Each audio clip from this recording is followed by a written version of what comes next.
Hello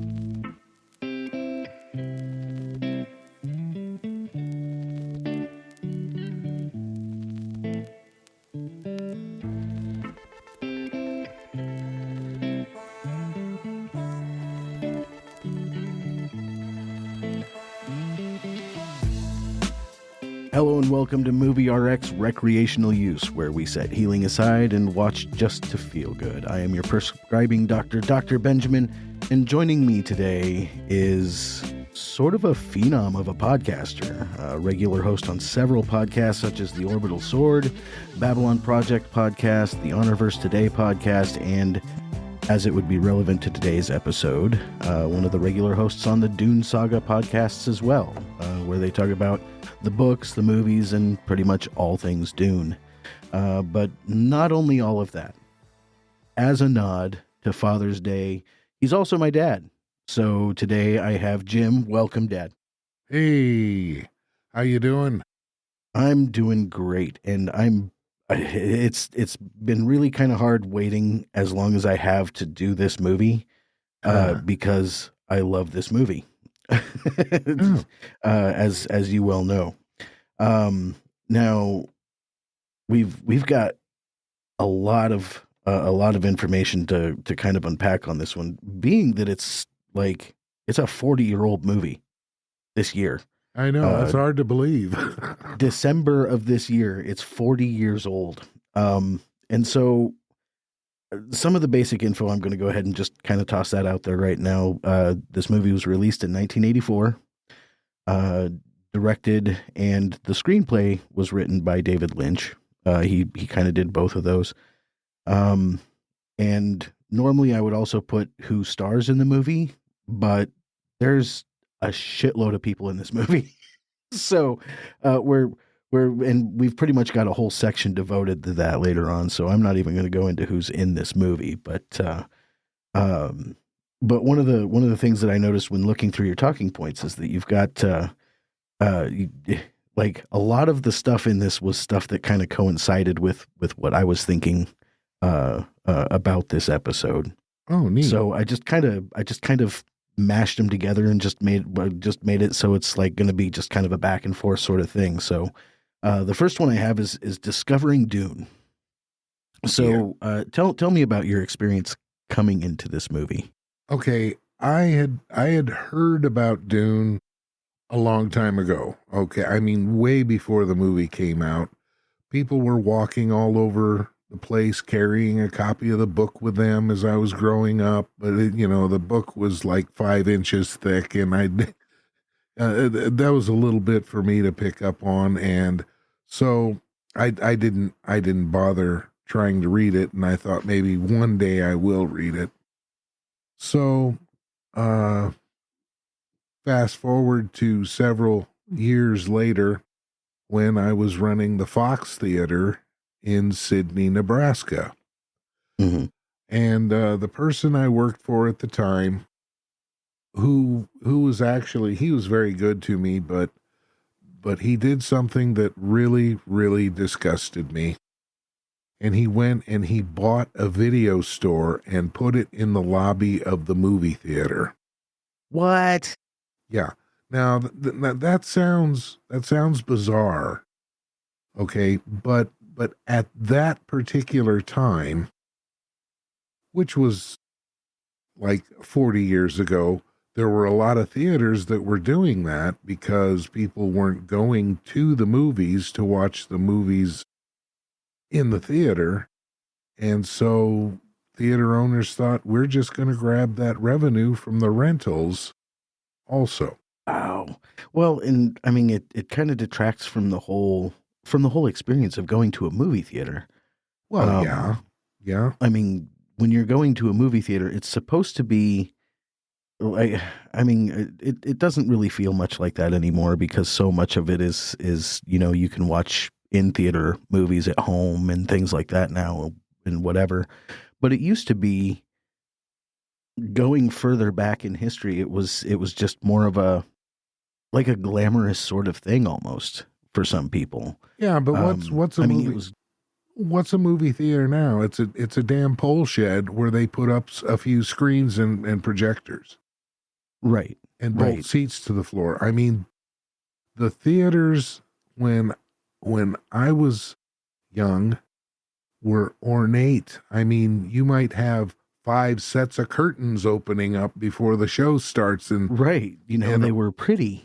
all this sculpture and things like that. And it was an experience, but that's kind of gone by the wayside. Throw up some pole sheds and put up 8 or 10 screens in there, and you know, Yeah, and then on top of that, if you could imagine that kind of stuff being done today, if if video rental stores were in any way sort of relevant today, you'd have people showing up in their sweatpants to rent a movie to take home to watch at a movie theater where people are supposed to be looking their best. I mean, that's date night. That is, company evenings out and things like that when people are supposed to be looking good and then they show up in sweatpants to rent a movie. It's just nothing. No, yeah. I don't like that idea. So at any rate, uh, Fred, the owner, my boss, went and bought this video store and put it up, and these great big boards that had ledges on them across the front of the theater, covered all the windows, all right, and put these stupid movies up on these racks, and people were coming in and looking and saying, "Oh, we've already seen this," and walking out, and I'll tell you what, it crashed in a matter of days. Okay, so and one of the main complaints the people had that were coming in is, why aren't you getting any new movies in here? Well, In a movie theater. right. So I call up to the boss and I tell him, "Hey, people are complaining. They've seen all this crap that they want to see. They want new stuff." And so he bought Dune, 1984. All right. That was, believe it or not, for the rest of the time that I was at the Fox Theater, that is the only new movie he bought. Now you can laugh because VHS tapes are no longer there. When they were, you get $5.99 for any movie. Believe it or not, those movies were $70. Right. Actually, I remember the first time you went and bought a movie before, like when it was still in that rental phase. Yeah. I remembered you bought a copy of Mr. Holland's Opus and it was $99. Well, Do you remember that? I don't know if I don't remember that. I don't. But Well, maybe Mom ordered it for you or something, but I remembered looking at it and being like, $99 for a tape? Like you can get tapes at Walmart for like $15. Yeah. Well, when Dune was released on VHS tape, it was $70. And so Wow. that was the only new movie we got. So I grabbed a machine and took it home, brought Dune home, sat down, watched it, and I'll tell you what, I walked around after I saw that movie and thought about it for days. And it was really neat. And I even caught myself walking without rhythm once in a while. It was hard for a music man to do. But yeah, but it just seemed as though there was something about the story that really made me think. It was so darn deep. And I mean, this is just the movie. Mm-hmm. Right? So that's kind of where I went to. I knew I had to read the book. So that's kind of how I got into that. I went and bought a paperback copy of the book, and the rest is, as we say, history. Well, and I suspect that paperback copy of the book is the one that I started reading, if I remember right. Yeah. It most likely. The way that I came into this movie was one of my friends, Adam. You remember Adam? Oh yeah. Yeah. Well, Adam had given me the opportunity to watch it. I don't remember if he had it like recorded off a television or something. But it was very carefully done so that the commercials were edited out very, very well.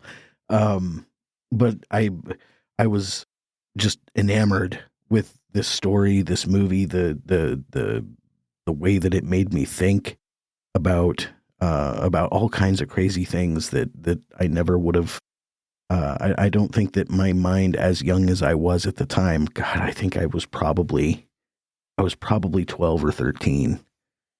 And it just kind of, it like it did with you, it just kind of rolled with me for a while, where I was constantly thinking back to the various different things, the plans within plans and all of that stuff. And that, I think, was kind of what kind of kickstarted my political mind at such a young age.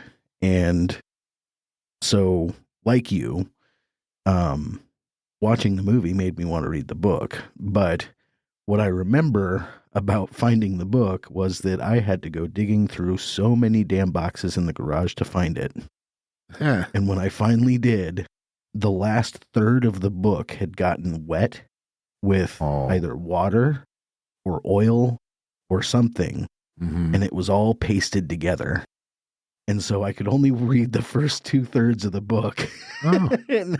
and I had to very carefully pry the last pages apart, and I could only get about 2 pages of that before like they just start ripping each other apart. And invariably I ended up having to wait until I got into a school that actually had it on their shelves. I don't know that this is a book that you'd find on shelves in schools anymore. Yeah, well, I'll tell you what. I just retired. It's going on 2 years, and yes, there were 3 copies of Dune in our library. At your school? At school, and that's awesome. And the reason for that is the librarian had no idea what was in the book whatsoever.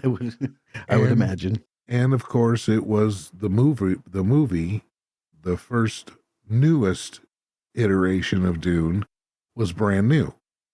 Right. Was it like a movie cover book, or was it like an original cover book that they had?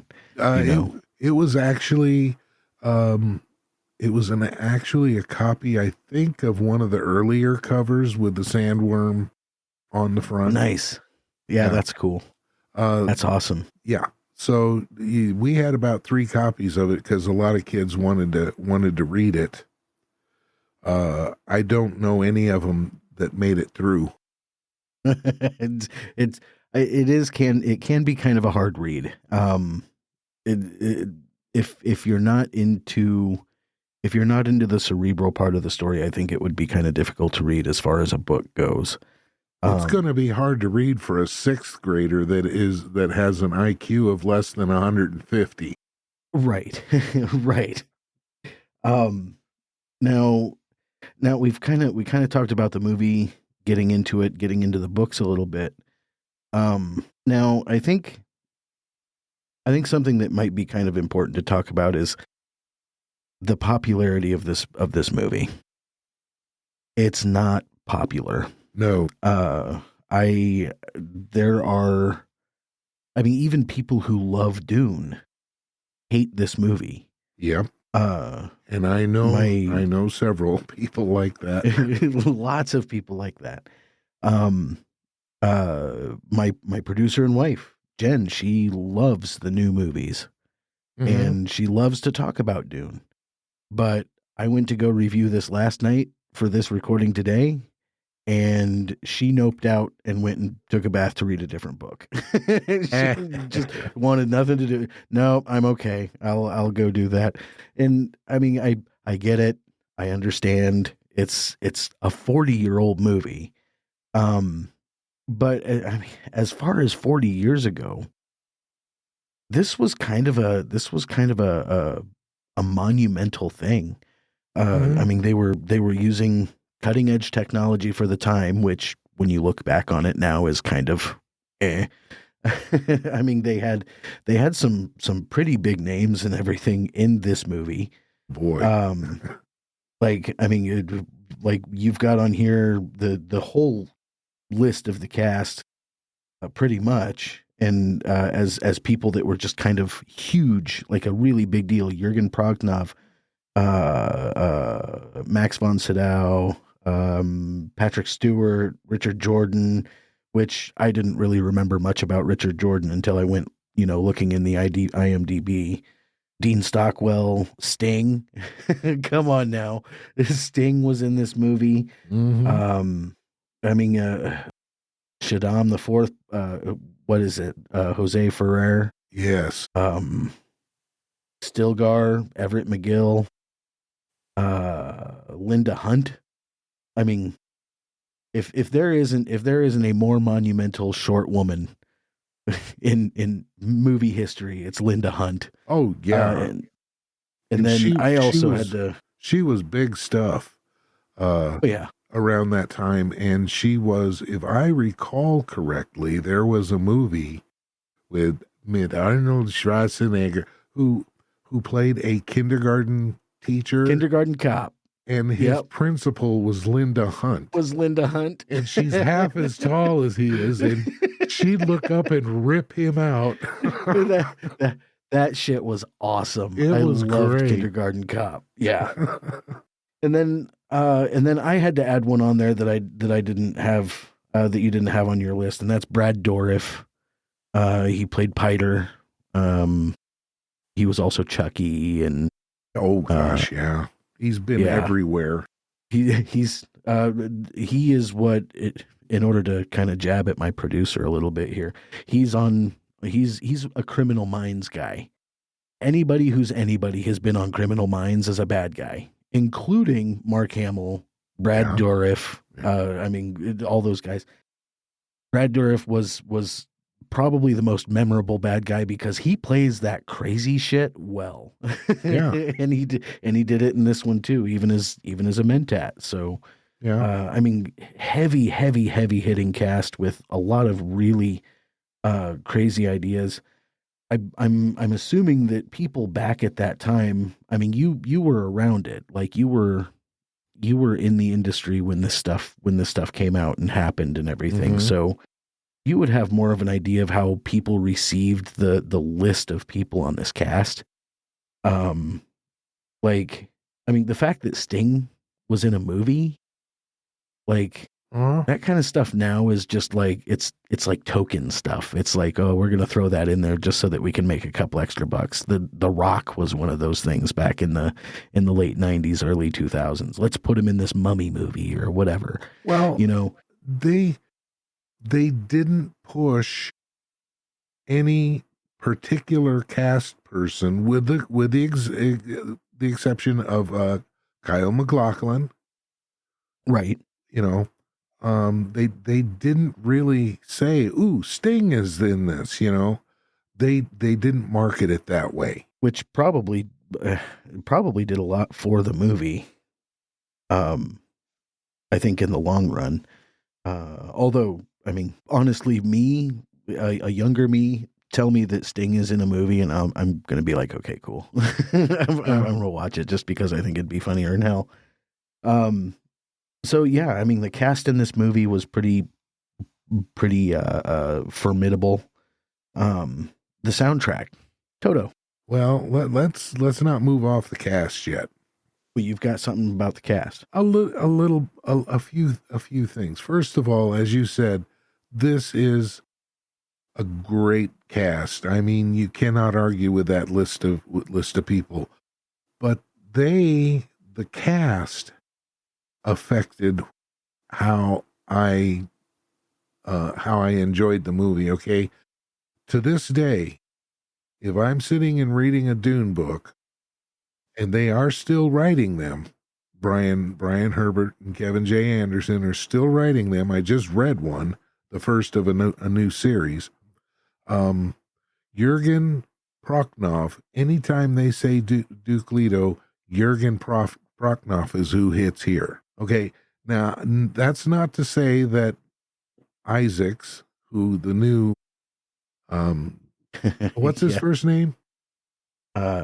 Jason Isaac. Jason Isaacs, who is the new Duke Leto, did an outstanding job. So I'm not doing a comparison here of the casts because I think the casts of both movies are incredible. Okay, but Jürgen Prochnow comes across as Duke Leto, and Patrick Stewart was Gurney.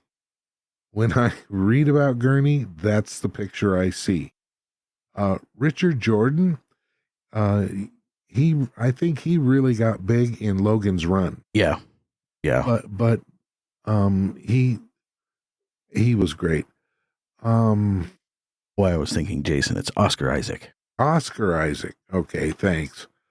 Jose Ferrer has been a giant forever. Okay. And just playing all different kinds of parts. Everett McGill, I mean, he wasn't stellar, but he was cool, right? And of course, we already talked about Linda Hunt, but some of these people, those are the images that come back to my mind as I read the books. Right. And for me, a lot of it is actually kind of similar, or it had been for a long time. Because I think I've read the first Dune book like 6 times now. I think I've got you beat by 2 or 3 times. Right. And so like I kind of, as when I get to a new reading of it, depending on what my exposure has been, is kind of how it changes like what my vision is, which, let me tell you, if I were to build a Dune movie with the Dune movies that have been made so far, the movie would just look completely different because it's crazy.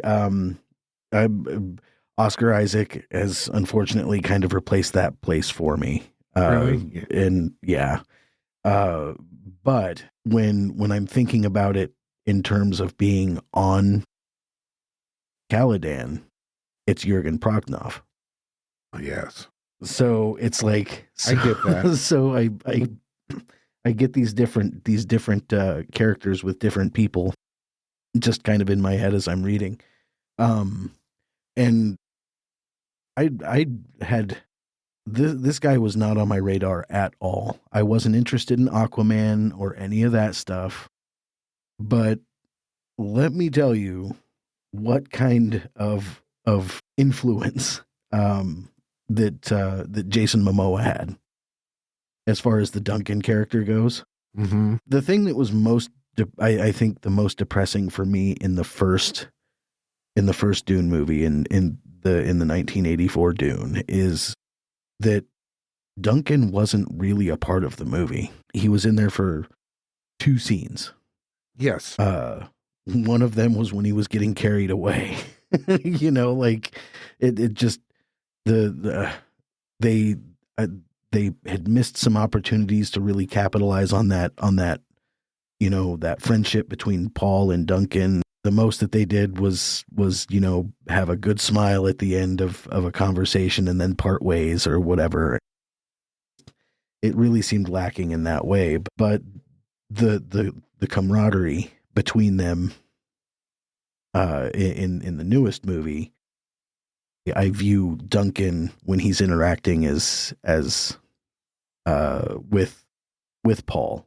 Mm-hmm. That's where I see Jason Momoa. But yeah, I mean, as far as the cast on this movie goes, I mean, I loved them all. I mean, and at the initial viewing of this, it was all I had to go off of. Yeah. But later on, you know, when Sci-Fi came out with their version, it changed a little bit. There is one that when we come into our discussion about what's not so good about this movie, that the character that I like from the second one, from the Sci-Fi series, kind of comes up a little bit there. Now, what do you think about?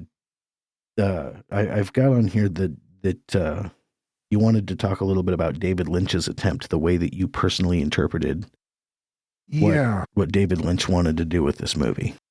All right. I don't believe, and I don't know, I have not researched this, I have not read anything about it, but what I saw and how it struck me is that David Lynch was not making a story of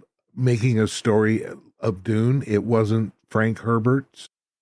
It was David Lynch's Dune, and he was making art. I think he was trying to make an art piece hearkening back to the old days of film when movies were an art. And had gotten away from it, where it was just, a lot of action and car chases and stuff like that. Almost kind of like how people are viewing the Jodorowsky's Dune. Like how that was more artistic than it was like supposed to be true to the book. Yeah. And, almost like an impressionistic painting, it isn't exactly what it represents, but if you stand back far enough, it kind of looks right, Yeah. So Frank Herbert's Dune, the book, was a skeleton for David Lynch making art. And you can see that. I mean, when he loved to do the flyover pictures of the sand dunes. Yep, of the desert. Okay. And there were colors and textures and different lighting and things like that just really enhanced that experience. The sets were just amazing in this movie. They had over 200 sets on 16 sound stages. Yeah. To make this movie. Yeah. And that is massive. Yes. And they were all incredible. And things like that. This was supposed to be a piece of art. And if you went into the theater or if you watched the video with that in mind, it's a little easier to look at. Yeah. If you go into the movie thinking, oh, I'm going to see Frank Herbert's story, you are going to be disappointed. Right. Yeah. And I mean, that's also, that's kind of an important distinguishing thing for a lot of movies, I think. We're in the age of remakes and reboots. We have been for 30 years. Everybody's remaking and rebooting everything. And so I think that something that's really important to remember when going into these rebooted movies is that a lot of these directors and movie makers are not trying to recreate whatever it is that we're seeing. They're just giving a different perspective. They're giving their own version of the story. Yeah. Which is why I always say they could come out with a new iteration of Dune every 10 years for the rest of my life, and I'm a fucking happy guy. Yeah. Because I love seeing people's vision of this story. And David Lynch is no different for me. Now I also know that the actress that played Lady Jessica, yes, Francesca Annis, she broke the silence on some stuff with this movie. Oh, yeah, she came forward as early as the premiere for this movie and talked about how David Lynch's vision for this movie had been corrupted and destroyed by what is his name? Dino De Laurentiis. Yeah, Dino De Laurentiis. He destroyed everything that David Lynch was trying to do with this movie, and that's why David Lynch considers this to be his greatest failure, is because he let somebody else skew all of the little minor details and everything that he wanted to do with this film, and take complete control over. And it changed his whole vision of what he wanted as a film. And that's ultimately why there was never a director's cut. There is actually a director's cut. Mm-hmm. Okay. Which is approximately 4 hours long. Right. Yeah. The 4 hour long version. And that had incorporated as much of the material that he was allowed to have, but there were so many things that he wasn't allowed to even film because De Laurentiis wouldn't allow it. Yeah. Wouldn't procure the film for, or wouldn't allow him the time to travel for, or anything like that. Well, and let's face it. Who's a 2 hour movie? This Dune 84 is about an hour, or 2.25 hours long. Right. Okay. So, De Laurentiis figured you're not going to get people to sit still for much longer than that. He's probably right, because I did kind of watch, and it was on YouTube. I don't know if you can get it anymore, but the entire Dune movie was on YouTube for a long time. Jeez. And you could watch the entire 4 hour thing. And a lot of the stuff that was missing out of the release, like the battle with Jamis before Paul was in there. And wow. And Paul having to take Jamis's wife as his wife, which caused a lot of complications with Chani. Yes, with Chani, was included in there. Wow. And I had no idea. And, Paul getting Jamis's coffee service, designating him the head of Jamis's, all that stuff was in there. And it was a lot more Frank Herbert than the release was because of that. Because of those things, yeah. Yes. But I don't know if that full version is out there anymore. It might still be on YouTube. I'll have to take a look and see. That'd be kind of interesting to review. Yeah, but it was and it's been a long, long time since I saw it. That's why I say it may or may not be there. That's crazy. But yeah, the man, the amount of work that went into making this movie. I'm gonna take a moment here. We're gonna jump down here a little bit on the list here. I want to go through some trivia. Okay. Real quick. Some interesting little bits about this movie. So this movie in its time cost an estimated $40 million to make. Its box office return in both US and Mexico was $31.5 million. It was $8.5 million shy of replacing its own budget. That kind of sucks. Although it had like a $6 million opening weekend. That's pretty incredible. Featured Jürgen Prochnow and Max von Sydow. This is not the last time that those two would be featured on screen in a movie together. They were later seen together in another movie with Sylvester Stallone playing Delua in Judge Dredd in the 90s. Yeah. Oh, okay. Yeah. Let's see here. Another goofy little fun fact: the tendons under the worm's plating are reported to be condoms. They used prophylactics to make tendons on that part of the set.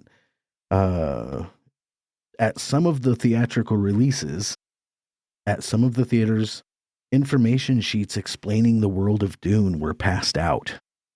Wow. so that people could actually understand the vernacular and things like that with what was going to go on in the movie that they were about to watch. And Francesca Annis also had something to say about that at the premiere. She said any movie that has to explain itself in detail at the beginning is in trouble. So she kind of making a little poke there at Irulan's little intro to the movie. Yeah. But for the desert scenes in this movie, 200 workers spent 2 months hand clearing 3 square miles of Mexican desert for on location filming. Cool. So they hand cleared 3 miles, 3 square miles of Mexican desert to make this movie. That is insane. Yes. How well do you suppose they got paid? Probably 50 cents a day. It kind of reminds me of some of the fun little set facts that you get from some things. At the end of last season, when I did an episode on Halloween with Jason, we talked about how they had to pay people to throw leaves out in a California suburb so that it looked like it was in fall. Because in Southern California, there's no fall. There is no fall. So they had to throw leaves out, and one of the people that was throwing leaves out on the streets to make it look like fall was the guy who played Freddy. So yeah, it's I love the little set details that they have for these kind of things. But yeah, despite being considered a financial flop, it is David Lynch's movie to make the most money in its initial box office run. And it's the only one to break into the top 5 in its opening weekend. It was number 2.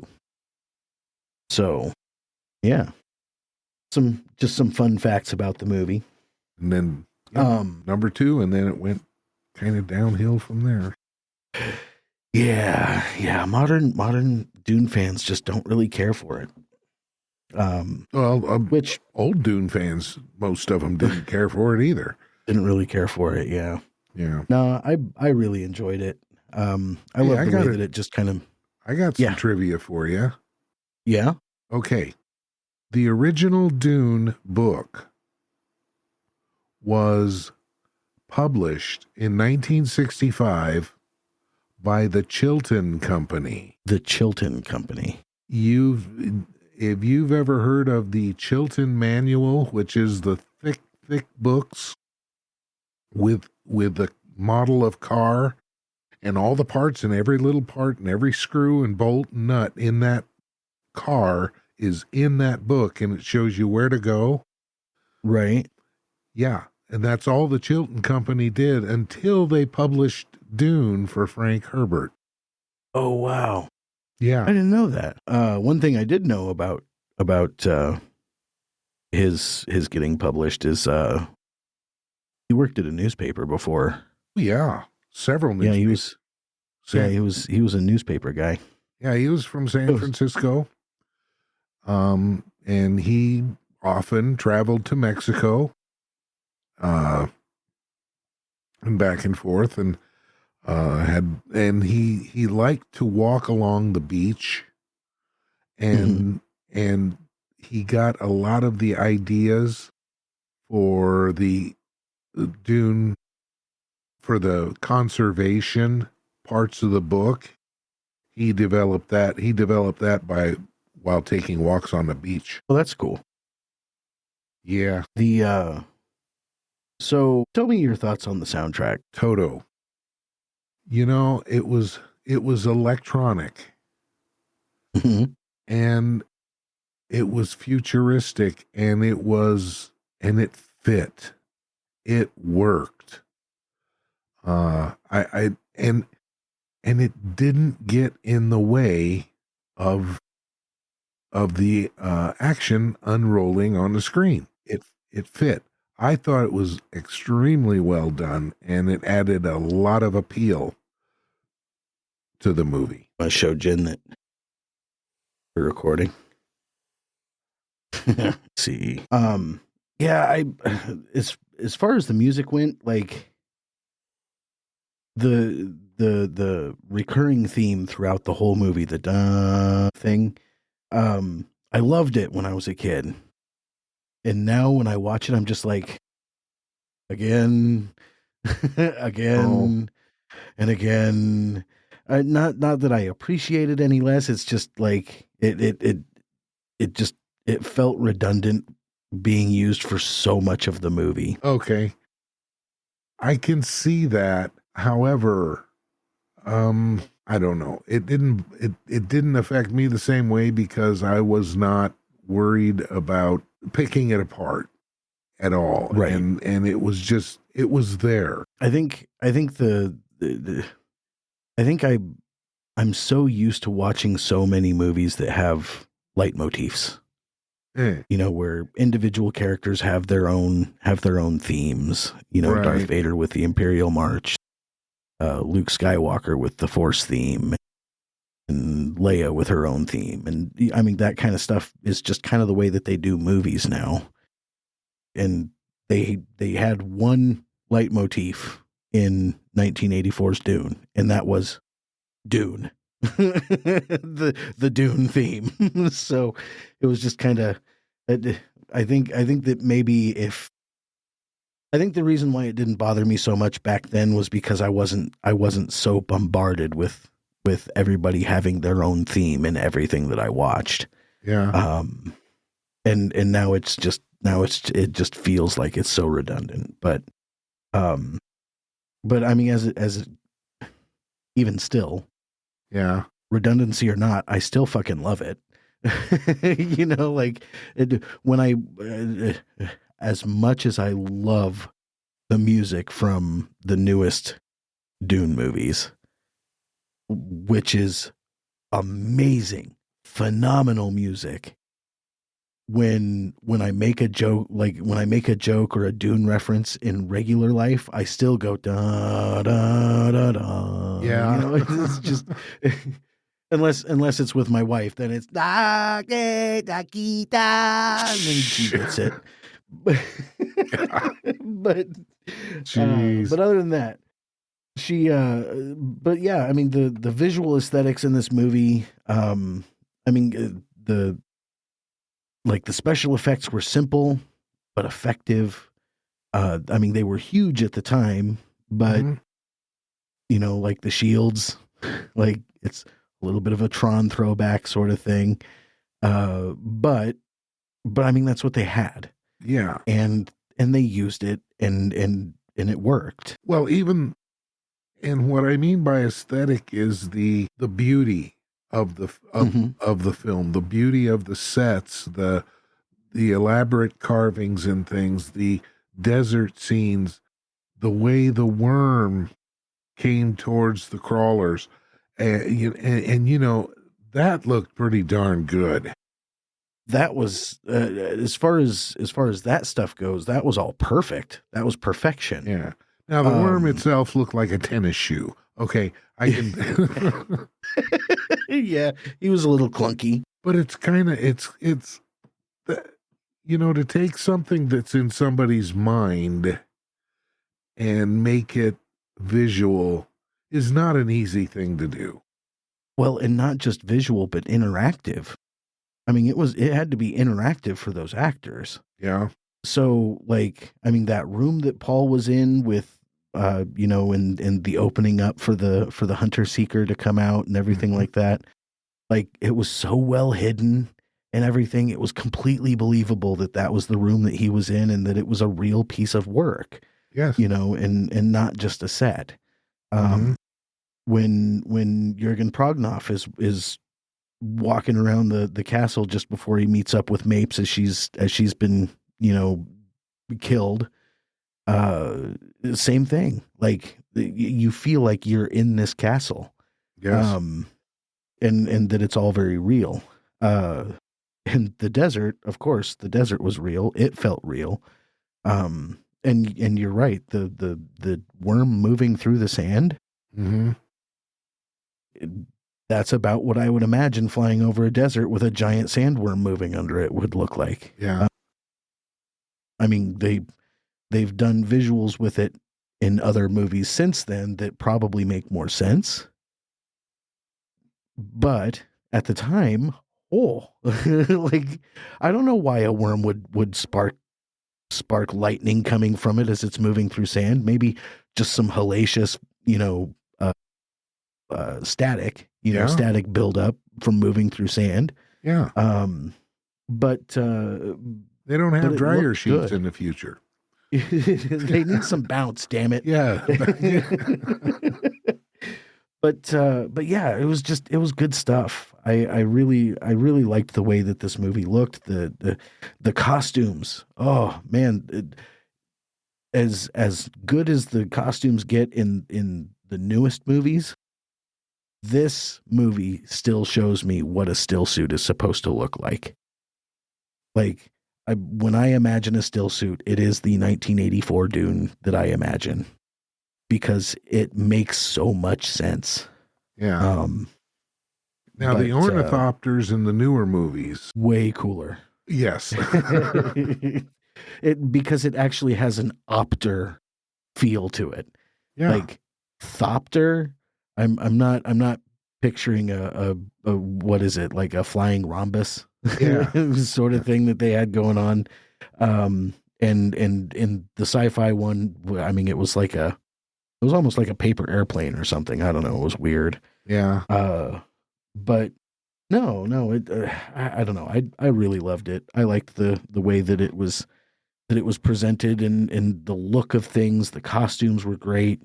And I don't know. It was just easy. It's comfortable for me to sit in and believe it as an iteration of Dune. Maybe not the most accurate to the book, but I don't require that in order for me to enjoy it. So yeah. So there's that. Yep. Now let's talk about some of the not so good things.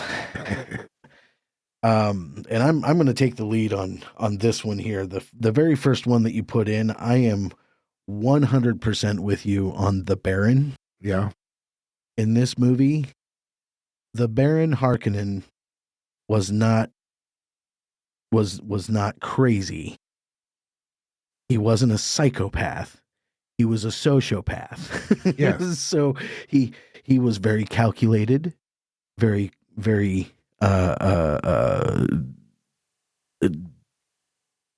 calculated. That's really the best word I can come up with as far as the book is concerned, and really every version since.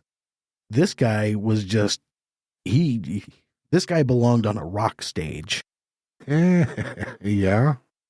Fiery red hair, lots of screaming and laughing. I mean, just wow, a little over the top. Yeah. What I mean, what else can you say about it? Well, yeah, over the top and cartoonish. Very cartoonish. Yeah, that laughing and all that stuff. It was just yeah. And I was turned off by the Baron at the beginning of the movie. And what the first scene we see the Baron in. He's sitting in that chair, and the doctor is going, "Put the pick in there, Pete, and turn it round really neat."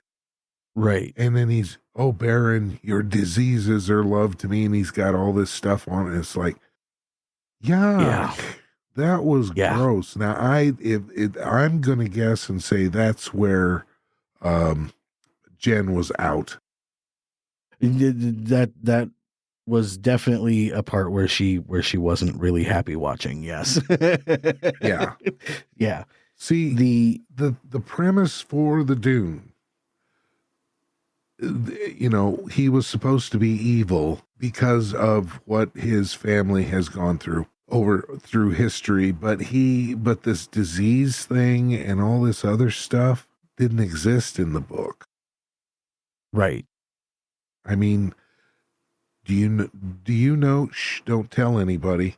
But do you know why he was so overweight? Did you read the books? I do know why. Yeah. From and that's books that came later. Actually, they're pretty recent books, aren't they? I don't. That they explain it. I don't remember exactly what series it's in, but let's just say that he was cursed because before what he did to get cursed, he was a very handsome, very well, and he was cursed by this person that he wronged. Sorry, I'm not going to tell you the details. Y'all are going to have to read the books. And that's probably going to be the strongest sentiment at the end of this episode that my dad is going to give you all, is that you just need to go read the books because yeah, it's good stuff. A lot of it's a really good read. Now, you also had mentioned Dr. Yui. Yes. What do you think was kind of the shortcoming with Dr. Yui? Okay. And see, now I'm doing what I shouldn't do. I'm thinking about the book and then I'm projecting into the movie when I shouldn't do that. I saw the movie first. I like Dane Stockwell. However, after I read the book, it was a lot more to Dr. Yui than being a traitor. Mm-hmm. Who was trying to be reunited with his wife, who were being held by the Harkonnens. Okay, in this movie, they're not Harkonnens; they're Harkonnens. They're Harkonnens. Okay, yeah. which is the way I say it now, anyway. Right. But anyway, Dr. Yui was a much deeper character, and there was a lot more to him, and the movie just kind of turned him into just a simple traitor. And I thought that was kind of sad. Now, something that I don't know, I haven't really been terribly good at, but when coming into this episode, one of two of the things that I was going to try to avoid doing was spending too much time comparing this movie to the book. Mm-hmm. And also, I wanted to avoid spending too much time comparing this movie to other movies. Yeah. But I think when comparing the characters, it's a little different. Dr. Yui for this movie was just way underdone. Yeah. They didn't bake him long enough. It was very surfacey, very there wasn't enough depth to this character. They had a great star and so underused him. And they didn't utilize his talent. And then in the sci-fi miniseries, they overdid it. Yes. Like they had him weepy and like all of this other stuff, like really confiding in Lady Jessica about his wife and all this other stuff. And they overdid it. And the newest one, I feel like it was perfect. Dr. Yue in the newest movie, I think they wrote perfectly. That stoic souk conditioning. Yeah. But also with that fiery underpassion for his wife and everything like that.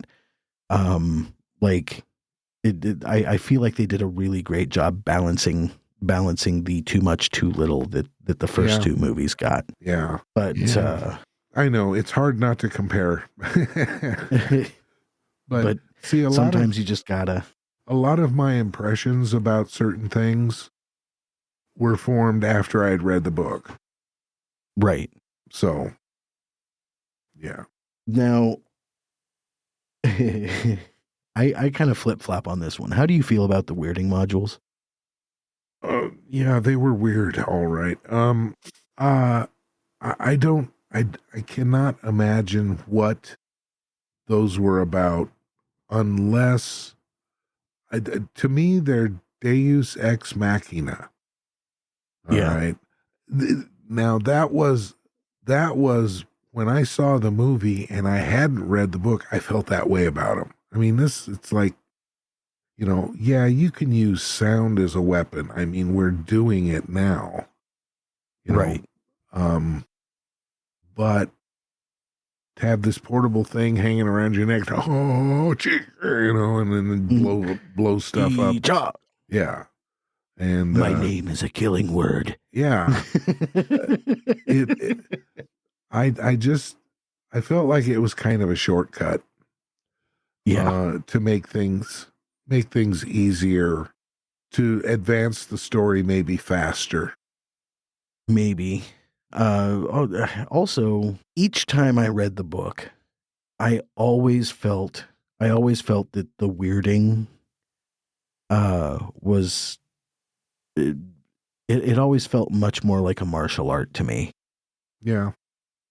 And so it was like, but I mean, not just a martial art. Like, I mean, there was some mind aspect to it and stuff like that. But it was like, but it just felt like, like Wing Chun or something, like Kung Fu. But when you take the weirding modules, it takes away from that, from that discipline that the weirding required.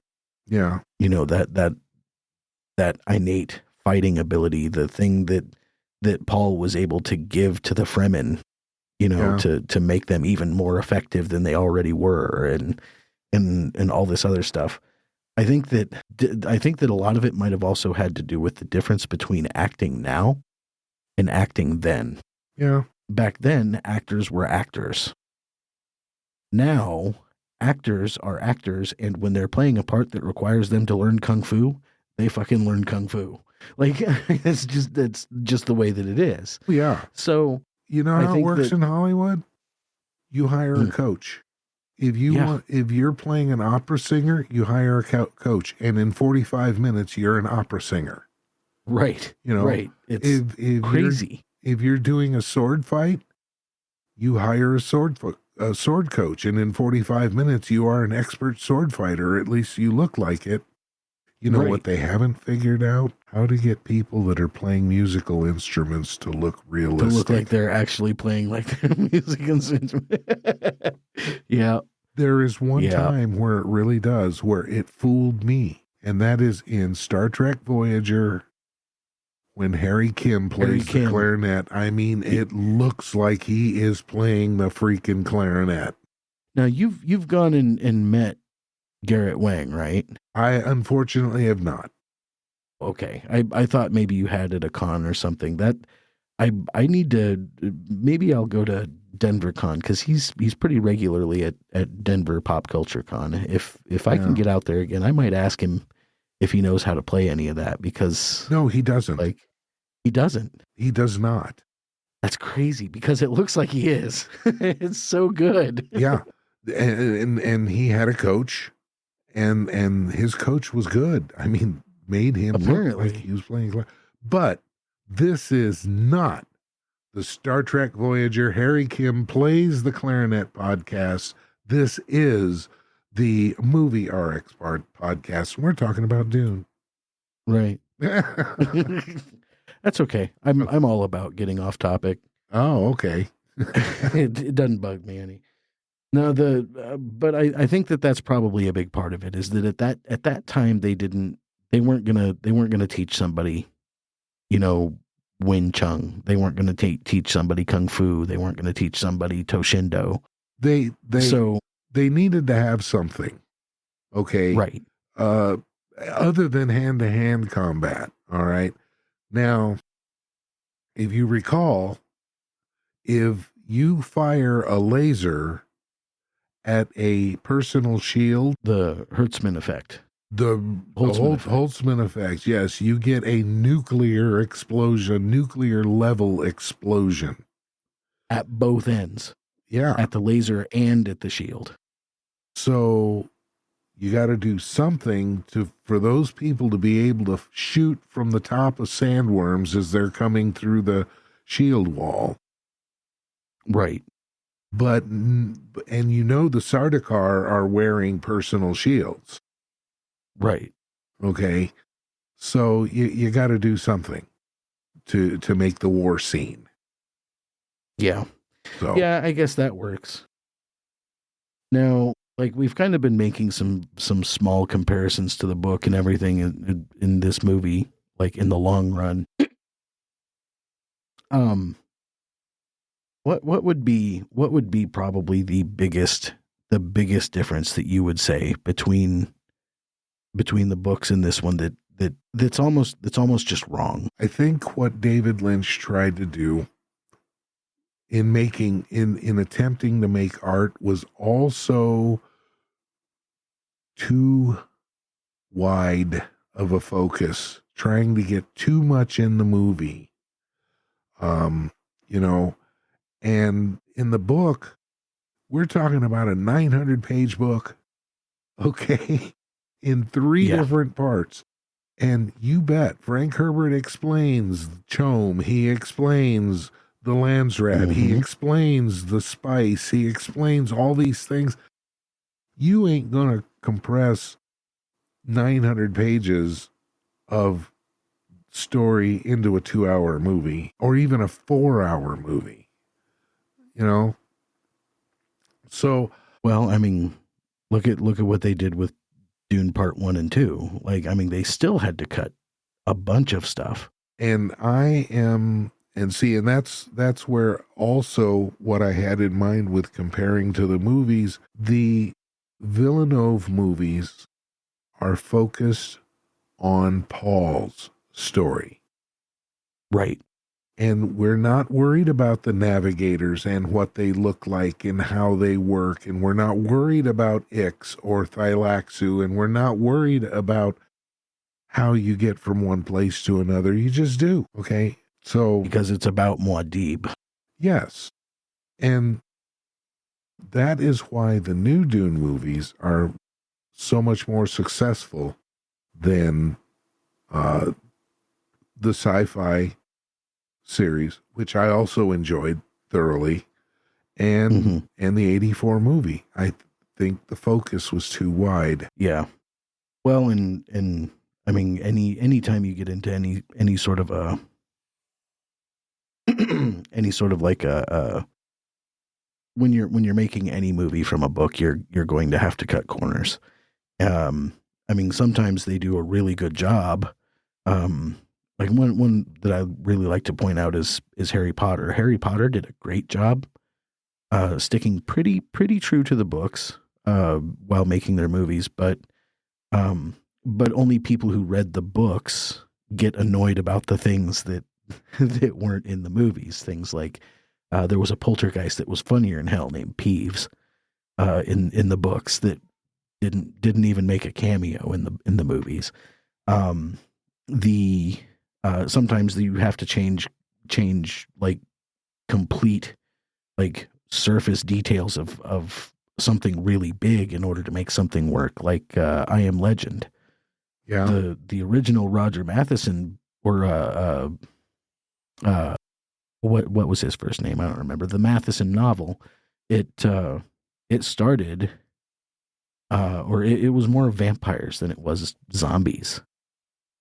You know, and stuff like that. So like sometimes you just have to change things in order to make them work on screen. Of course, and sometimes you can change it so much that it's horrible. In the case of Richard Matheson's story, right, they've made 3 movies. Okay, the first one was Vincent Price. The second one was called The Omega Man. Oh, I remember. Okay, yeah. And it was horrible. It was bad. It was bad. Absolutely horrible. And then there was the I Am Legend, the Will Smith version, which, yeah, it was different, but I liked it. That's a really big one that I like to use as an argument that just because it's not the same doesn't mean that it can't be good too. and I'm sure there's a lot of people that are going to start rolling their eyes, but I like Will Smith. Yeah, yeah. I'm sorry. I can't. We need to get out of this hole of canceling people for good because of something they've done. Yes, I know. Because we're not doing it everywhere. There's some people that should get canceled that don't. Yeah. So we're not going to get into that too much this time around, because I'm saving that for another podcast. Will Smith is an actor with a lot of range, and and I think he is totally underappreciated for his level of ability as an actor, for his talent. I'm gonna go on record with that. Yeah, and I agree. I completely agree. He will be considered one of my generation's greats. Well, I guess maybe Jamie's generation. Either one. But yeah. But yeah, so I don't know. I think that this movie did a really good thing for me as far as opening my mind politically.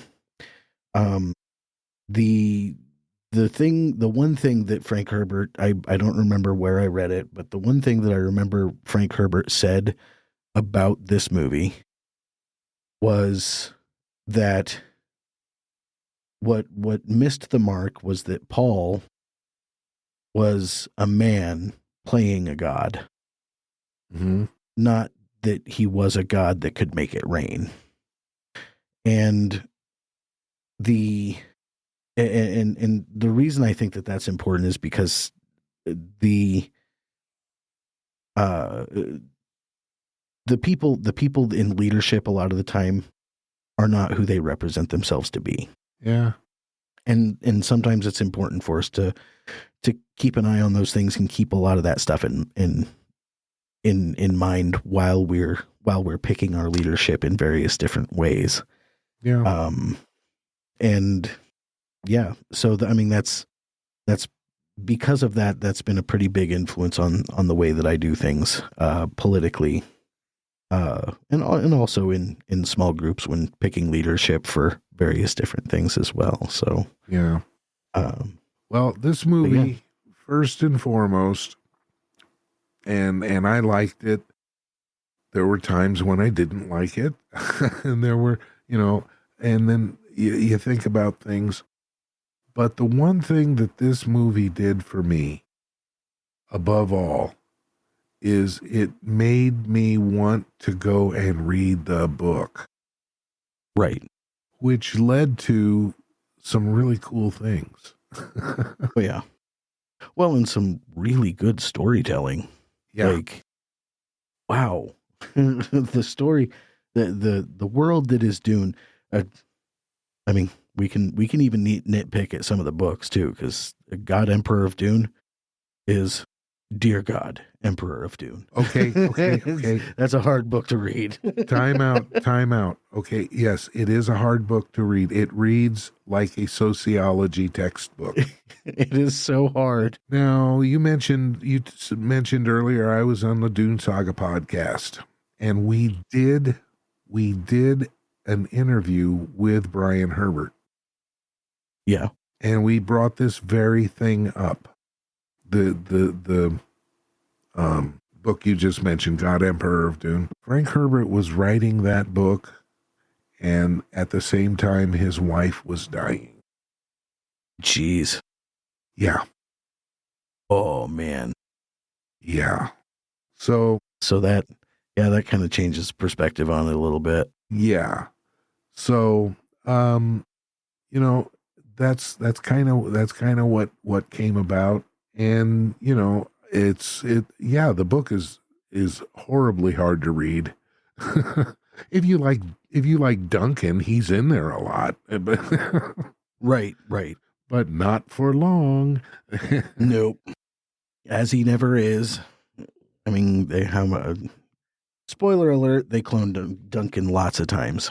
So yeah. All right. Well, I guess I don't know. I don't really know that we have a whole hell of a lot more to say. We're on it a little over an hour now, so Yeah. I guess we'll just go ahead and call it good. You want to go ahead and plug your shows and projects? Okay, I sure will. So currently I'm on a podcast with two friends, Raul Wybera and JP Harvey. One of them is in St. Louis, the other one is in Las Vegas, and I'm here in the middle of Nebraska. And we get together once a month and we talk about David Weber's Honor Harrington books. And the name of that podcast is Honor Verse Today. We release once a month. We record once a month, and we've had quite a good listenership on that one. Prior to that, I was on a podcast with the same gentleman, and it was the Babylon Project podcast. We talked about Babylon 5, all the TV shows, all the movies, and the books, reviews for that on there. The Orbital Sword podcast, that was with a gentleman named David Moulton and another Scott Herzog, who you may recognize from the Sci-Fi Diner. We were doing sci-fi and fantasy books. We did quite a few books, but we kind of wound up with pod fade on that. You know what pod fade is? No, but it feels like it should feel like a word. When your podcast just kind of drops over the horizon and just stops. Okay. I get it. Yeah. You know, people's lives change. Yes, they do. Yeah. And that's kind of what happened to the Orbital Sword. And prior to that, the first big podcast I was on was the Dune Saga podcast, and that was also with David and Scott, and we did the books. We talked about most of the movies, including 84 Dune and the sci-fi thing. Of course, we never came back to it. So we're missing a few of the newer books and the newest movies, but we talk about all the other books. And the unique part of it is not only that, we do have that interview with Brian Herbert, which that's cool. I'll tell you what, Brian Herbert is a nice guy. He is, and he's really smart. So that's awesome. It was a great interview. And and we took these books not in publication order, but we took them in chronological order. Nice. So we started way back with the beginning of the Dune universe with the Butlerian Jihad, and then you read them because they're not released in chronological order. But you can go online and you can type in Dune chronological order, and you'll get a list of the books in the order to read them if you want a continuous story. And I think that's the only way to do it. Nice. Yeah, I read the Frank Herbert books in order of release, and then read I read up through the Jihad, like through the end of that. Vori and Atreides, and what was the Harkonnen name? I don't remember his name. Anyway, yeah, I read up through those. Yeah. I didn't get through any of the house books or anything, but yeah, well, I've read them all, and I'll tell you what, they are all great. It's awesome. Every darn one of them. But it took me a long time to read the other ones. It's because a certain person told me not to. Said they weren't worth reading. I didn't care for them. I really didn't, and I think most of it was because I was looking for Frank Herbert's voice. Yeah, and since I've gotten older, I've appreciated the Brian Herbert, Kevin J. Anderson ones more. It's kind of that whole don't go into a reboot expecting the original thing. Like, it's since I've kind of gotten into that mind frame, I can read Dune that isn't written by Frank Herbert and appreciate it more. You are in my mind, it's like, yes, I agree. Brian Herbert and Kevin J. Anderson's books do not sound like Frank Herbert wrote them because Frank Herbert didn't write them. Yeah. And nobody can write like Frank Herbert does. You don't know, nobody's going to write like him because Frank Herbert was Frank Herbert. Yep. You know? Yep. So that's what Victor Wooten says. Yeah. That you have your own fingerprint. You are being unrealistic if you expect one author to follow on and be exactly like the next one. Right. That's not fair. Right. Well, luckily, now that I'm 40, I'm a little bit wiser to it. Yeah. But that's okay, because then I got to read them really fresh and do the Dune Saga podcast with those guys. And that was a good podcast. Yeah. For all of my listeners, if you're into Dune, definitely check out Dune Saga podcast. I listened to that one for a very long time until my life got too busy not to. Yeah. that was life as a, what was it? I was working at the newspaper at the time. Yeah. I was trying to become my own writer. You do great. Alrighty. Well, thank you very much, Dad, for coming on. It was cool having you on finally. Yeah. And especially with a movie that kind of meant so much to both of us. Yes. This is one of those things that I always kind of felt like we were able to really connect on at several instances in our life. So, well, you know how many times I've watched that movie. Yeah, right. And you were usually somewhere nearby. Right. Yep. Also. Loved it. Yeah. Now, these movies are not intended to treat, cure, or prevent any disease. See ya.